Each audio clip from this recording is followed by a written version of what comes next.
Thanks, Les Ceann Comhairle.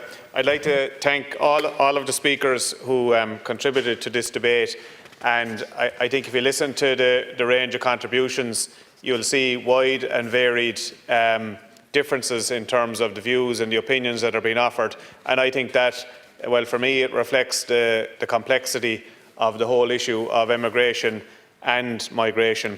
Very little solutions, lots of criticisms, which I can accept, but it's the job of government, obviously, to try and manage migration and immigration.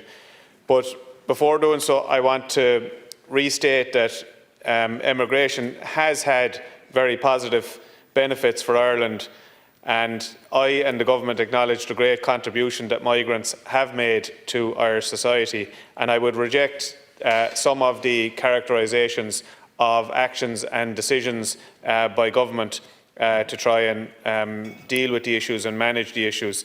Our strategy will have to look at our future needs over the next decade, but we still want to see people migrating to Ireland. And we can't ignore the fact that our population is increasing at a significant rate. Our population is growing at about 1.6% per annum, which is 7 times the EU average. So we need to try and slow down that rate of increase.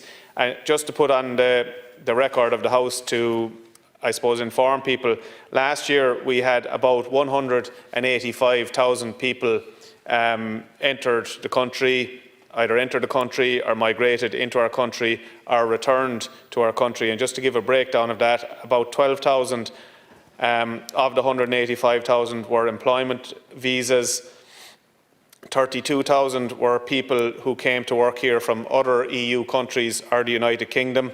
There was 60,000 student permits, people entered through student permits. We had about 23,000 people through family reunification. We had 18,500 people who claimed international protection.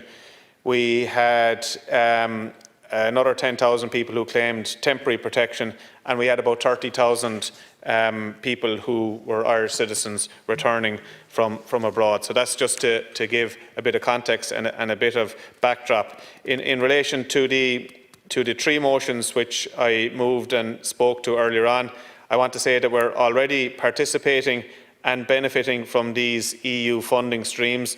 Government has no hesitation in commending the motions that we opt into these proposals which are laid before the House, and by doing so, under an Article 3 opt-in, it will ensure that we are at the table with our European partners, involved in the detailed discussions from the beginning.